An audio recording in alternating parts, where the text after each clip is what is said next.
The numbers are out and they tell the story of the game. Lack of snaps for the rookies, bad red zone offense. We got to ask ourselves, and we really got to ask the offensive coaching staff, why does Houston's offense consistently shoot themselves in the foot?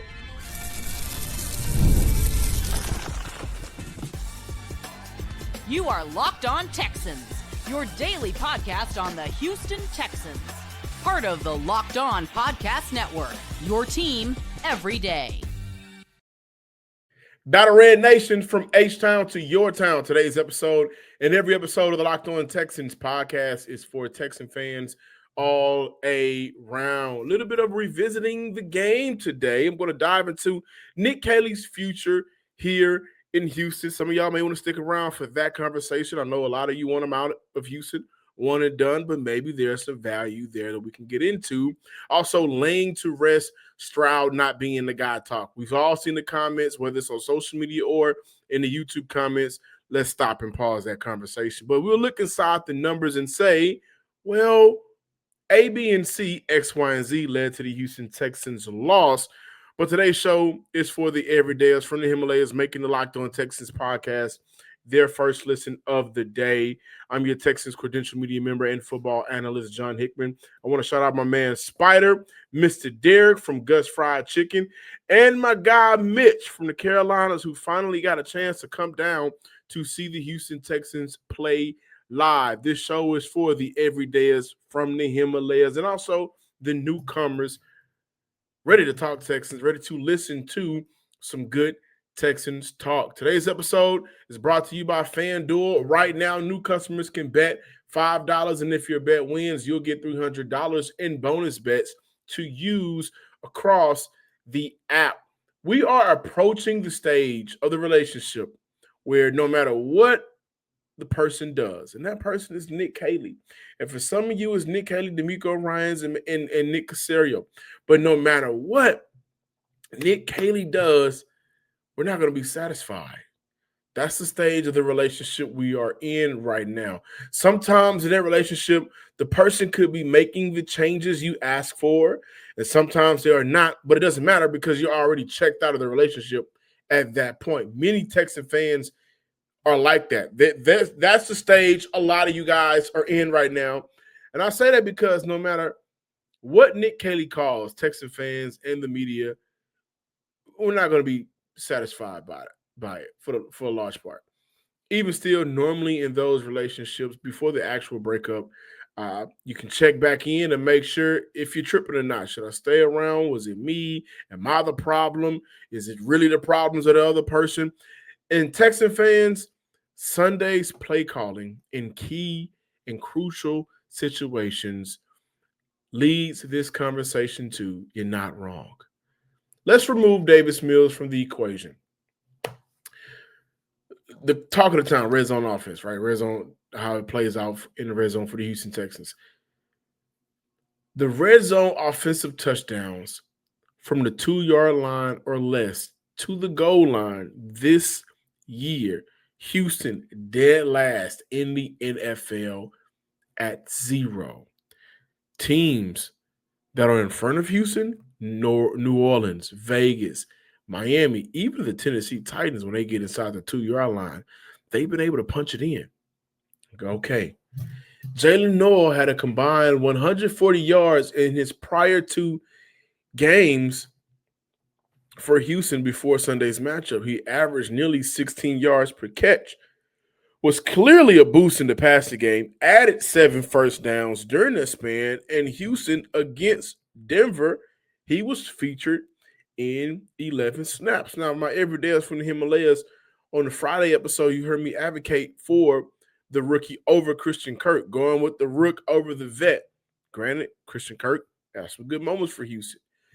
But his moments shouldn't take away Houston finding ways to get Jaylin Noel on the field and get him the ball, right? So first, let's look at the red zone issues. On the year, excluding field goals, the Texans have come away with touchdowns 36% of the time.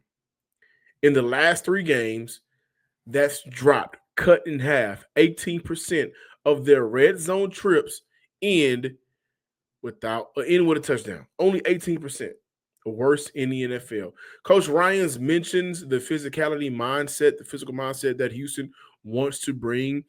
And listen, while that's our ideal, the makeup of this offensive line doesn't match with his vision for this team. And by the way, the offensive line, I think, did a good job, all things considered, on Sunday. Lost Ingram, lost Titus Howard. The left guard rotation is a mess. They only allowed a pressure rate of 27%, which is their best of the season. Protecting the quarterback wasn't necessarily the issue. It's running the ball. It's running the ball. And when Houston plays better defenses in the NFL, they have a hard time running the ball to set up their offense. This offense is really centered around the run, opening up the rest of the offense. That's why when we see C.J. Stroud play well, look at what's going on. With Texans maybe running the ball well, and that opens up the play action.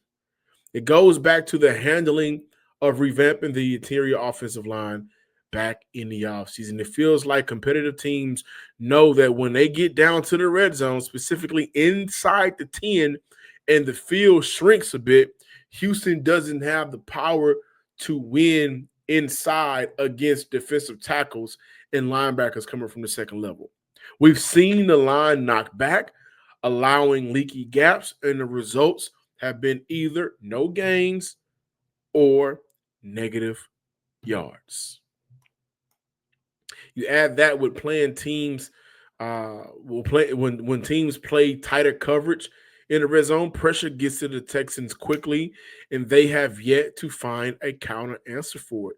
Teams not buying the run, and the inconsistent passing call plays are schematically failing the offense. It's been a mess with the Texans' red zone offense, and it has cost them potentially 98 points in touchdowns. Keep that in mind when reviewing this season and the one-score games. I want to say Houston is 0-5. Every loss has been a one-score loss. And I think in 3 of those losses, Houston had to lead at some point in the fourth quarter. Hello?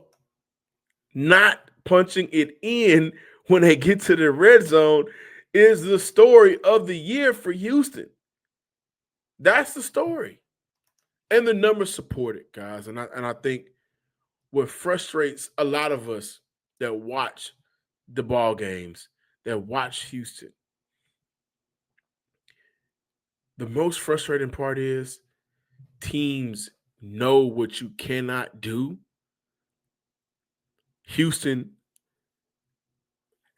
they've had to look themselves in the mirror and had a come to Jesus meeting and realize what we have to work with is not going to cut it for the philosophy that we want to establish. And yet and still, Houston hasn't made any real adjustments. Maybe they can't. Like when we talk about schematically changes and making adjustments, maybe there are not any adjustments to be made because they just simply cannot do it. Now, we all saw the difference. We all saw the difference between 7 and 10. So up next, we can lay to rest any discourse surrounding C.J. Stroud not being the franchise quarterback for this team moving forward. That's going to be the Locked On Texans talk when we get back.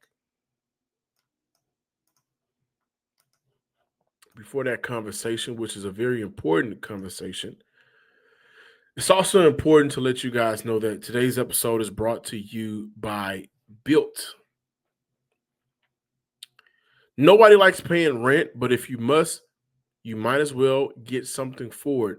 That's where Built comes in. Built is changing the game by turning your rent into real rewards you can actually use. When you pay your rent through Built, you earn flexible points that you can redeem towards hundreds of hotels, airlines, and future rent payments, which is probably the best, or your next Lyft ride and more. But Built isn't just about rent. It's about rewarding yourself around your neighborhood. Turn your rent into rewards and start earning points around your neighborhood by going to joinbuilt.com/LockedOnNFL. That is joinbilt.com/locked on NFL. Make sure to use that link so they know Locked On Texans sent you. Again, joinbuilt.com/locked on NFL.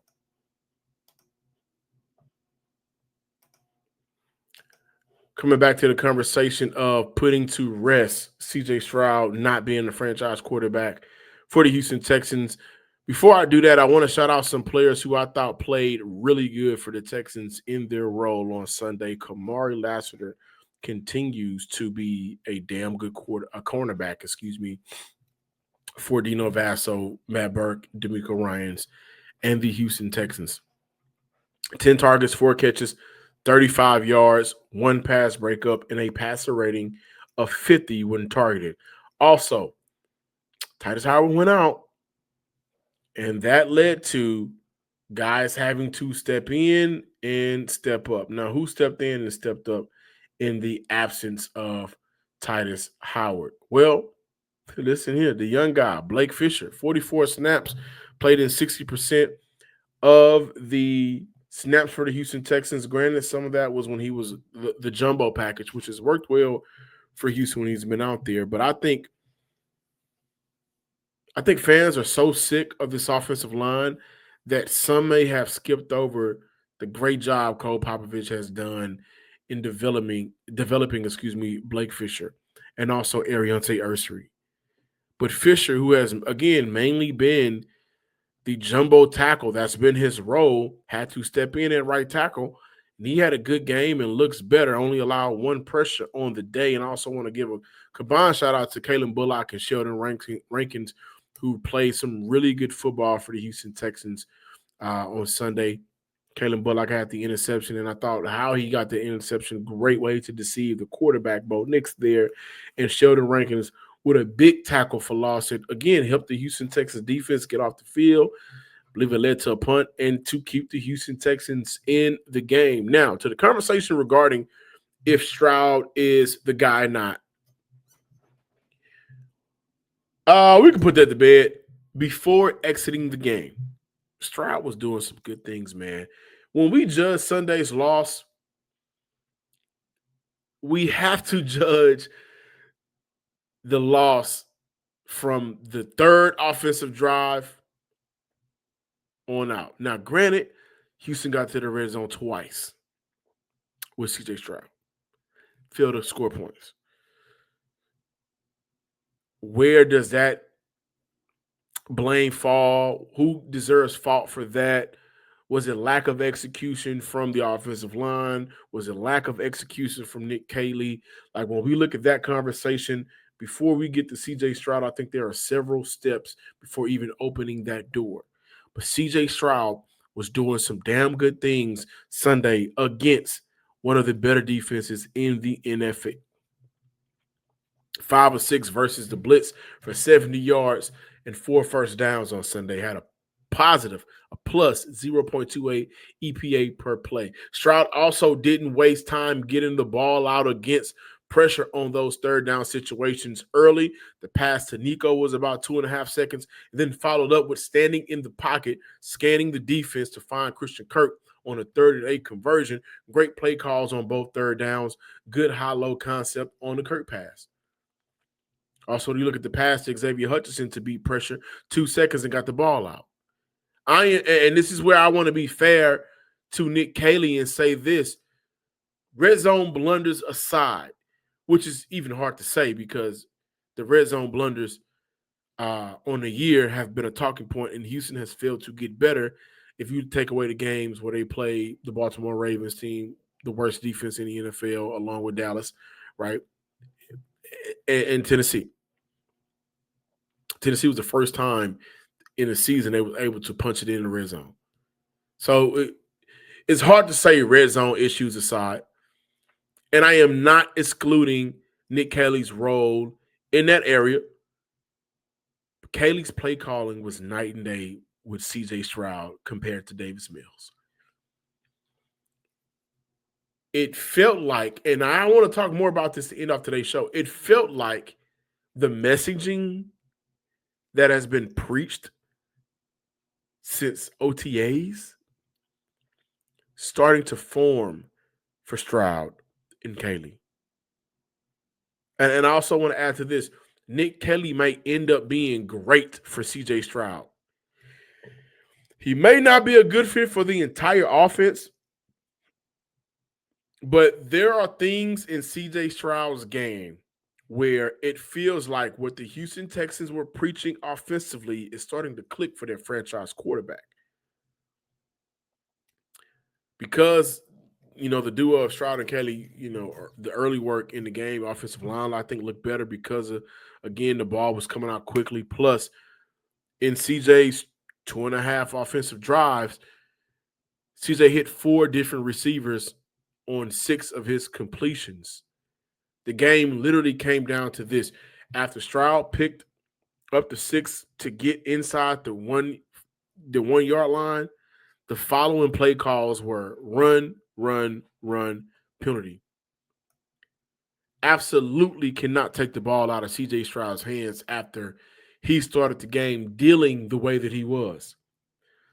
The zip, a great high-low concept again, the zip to Dalton Schultz to get down in the red zone. I thought that was a beautiful throw. Zipped it in, gave Dalton Schultz, the opportunity to catch the ball in stride. Didn't have to stop for it.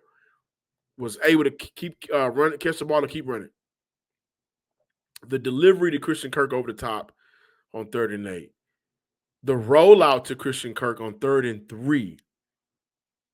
There were some things that were very positive from your quarterback, guys, that the sample sizes that when we've seen this offensive line give him time, and when we've seen CJ Stroud, I think, adjust from his own weaknesses and not hold on to the ball where he can retreat and make bad situations worse. And he did it again, once on the sack from Zach Allen, I believe. What we've been able to see along with Nick Caley, Stroud is proven time and time again he is the franchise quarterback. No doubt about it. And that conversation needs to be laid to rest. Now, I don't think he's going to play. I didn't hear anybody. This is my own speculation. When I look at that hit, that type of reaction physically from Stroud usually warrants a game being missed at the very least. And I think for Houston, they need to play it smart, play it safe. They got Tennessee next. Surely you'll be able to dial up something for Davis Mills to win a game against Tennessee. He's done it before. But the question is, how long will CJ Stroud and Caley have to figure this thing out together? Is this a one-and-done situation, or should the Texans consider rolling with Nick Caley for another season? Now, if they choose to do that, that means Casario's more than likely still in the building, that D'Amico Ryans comes away from this season looking at the improvements from his quarterback. There has been slight moments this year where you can point to CJ Stroud and say, a little bit of Brady right there. Not a lot. The little sample size of Tom Brady and some of the things that we are seeing from CJ Stroud. And he's doing this while taking his lumps. I'm going to close out today's show with that conversation. Should Nick Caley be in Houston past this season? And before that conversation is had, Locked On Texan fans, the NBA is back, and there's no better place to get in on the action than FanDuel, the official sports betting partner of the NBA. Even if you missed the start of the game or you want to ride the hot hand, FanDuel has live bets on everything from who will score next to fourth quarter comebacks. Plus, you can even combine your live bets into a same-game parlay for a shot at a bigger payout. It keeps the game exciting, especially when your team is making a late push. Right now, FanDuel is giving new customers $300 in bonus bets when you place your first $5 bet, and that $5 bet wins.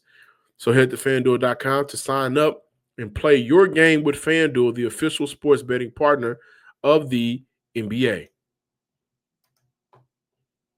Thank you for making Locked On Texans your first listen of the day. The NFL season is on and popping. So for your second listen, get a double dose of the NFL season Locked On NFL podcast with Tyler, the Madman Rowland, who's going to give you a shot of espresso to start your football day, while the OG Tony Wiggins takes you into the barbershop for the smoothest breakdowns to end the day.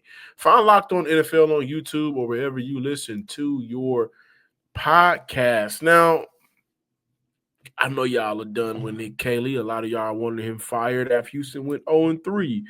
And I thought that would have been a terrible mistake. A lot of y'all wanted, Gerard Johnson to call plays, and I thought that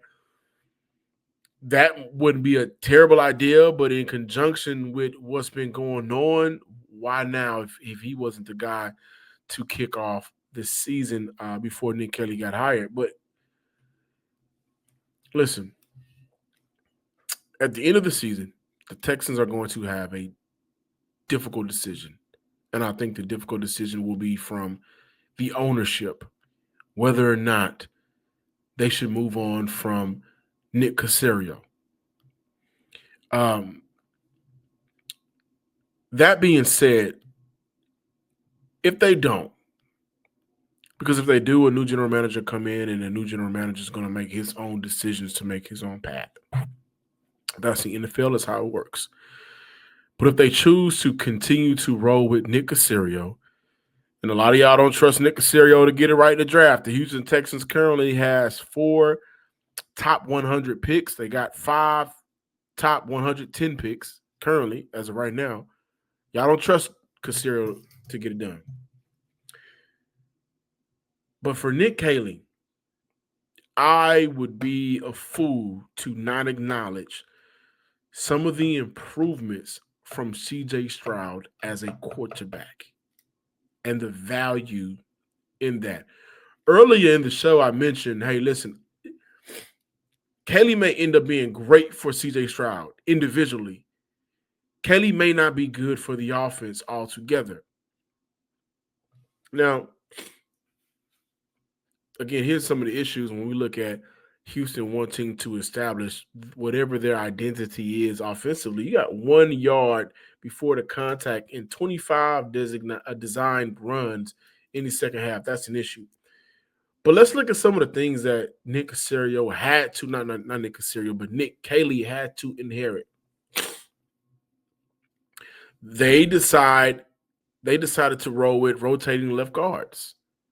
This is after an offseason where your general manager smirked at the idea of fans worrying about the protection in the offensive line coming into the 2025 season.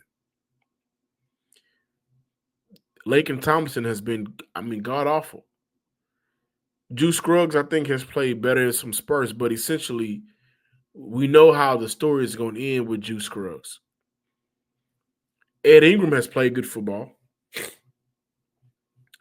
But after a year where CJ Stroud was the second most sacked quarterback in the NFL, the first most pressured quarterback in the NFL, Cam Robinson, Laken Thompson, Ed Ingram, Trent Brown. Those were your offensive signings at the offensive line spots. We have not seen Trent Brown. Cam Robinson is not in Houston. Houston has been rotating between Laken and Juice, and Ed Ingram has played some good football. So let's give a first-time play caller that to work with. That's an issue. Then we also got to look at some of the things that I think Nick Caley is struggling with right now, of which I think that there may be confusion on which system he thinks he needs to pull from and use as the dominant driving force schematically for the offense. Now, I saw a tweet, and it's a good conversation to have. This is from @Houston Sports Guy. I think D'Amico hired Nick Caley, and I think Caley-Carroll connection is just a coincidence. So he's putting Nick Caley being in Houston on D'Amico Ryans. He continued with CJ wanted the Rams offense. This is extremely documented, and CJ has referenced in the past, going back to 2024, both the Rams and the New England Patriot offense. D'Amico thought that's what we were getting. Caley took off the mask, and we ended up with a Josh McDaniels offense instead. My response to that, Josh McDaniels is in New England right now, and in his first year, Drake May has looked like an MVP. Saying Houston ended up with a McDaniels offense in a negative way should not be used. I think the major issue Caley is having right now, not sticking to one offensive background, plus a general manager knowing and having a strong connection to the McDaniels offense and not addressing the weaknesses in the offseason to support that scheme. Stephon Diggs signed with the New England Patriots 1 month after hiring Nick Caley here in Houston. Caley was hired in February. Diggs signed in March. Now, granted, that's free agency period, and, between that time, it's not a lot you can legally do. But Caserio knows how that offense operates and works. So in hindsight, re-signing Stephon Diggs should have been a top priority for the Houston Texans. You need a player that, no matter the scheme, understands the nuances of coverages and knows how to get open. That is Stephon Diggs. What's been very unfair to Nick Caley this year, and this is partially on him as well, but not having a wide receiver too, because you were counting on an older Christian Kirk whose body is unreliable and 2 rookies to get it done. Your general manager knows what the offense looks like, especially during some of these meetings where, okay, what do you want to do to get the best out of CJ Stroud? Obviously, you know what works well for Caley because you worked with him for years in New England. So I think a lot of what Houston is going through right now is negligence from the general manager. I think Ariante Erstry has played some damn good football. Been up and down for Titus Howard, but, Titus Howard has always been, he's not going to be the worst of the worst. Is he going to be the best of the best? Maybe not, but he's a decent average right tackle in the NFL. But for Houston to sign a first-time play caller and the general manager plus D'Amico Ryans in some way, knowing the background and the systems that he wants to deploy, not having the interior offensive line help that they absolutely needed for some of these things to work out, it's criminal. It's absurd. I like some of the things that Nick Caley has done for quarterback CJ Stroud. And I think Caley's time with CJ Stroud, whether it's a one and done or whether they get this thing right, and at the end of the year they feel like, you know what, we got some cooking. I think this will be a period in CJ Stroud's career where he may look back and say, man, it was tough. We started on 3. I got concussed. But mentally, Caley gave me some things to prepare for the game differently, and it made me a better quarterback. Thank you for watching today's episode of the Locked On Texans podcast. I'm not saying I'm in favor of Nick Caley staying one more year. What I'm saying is if they evaluate the play of the quarterback, Stroud under Bobby Slowick, Stroud under Nick Caley, which version do you feel like is going to be the quarterback that can mentally win against elite defenses? And in the first 2 drives, CJ Stroud was beating an elite defense. And the only reason why I think they didn't score is because they took the ball out of your franchise quarterback's hand. Please be sure to subscribe, like, and comment on YouTube. Also follow me on Twitter at John_Hickman12. I think this is a good conversation to have. Are we out on Nick Caley? 99% of the fan base is out on Nick Caley. But realistically, has there been some good for your quarterback? I'm saying yes. Until next time, ladies and gents and Texas fans across the nation, peace.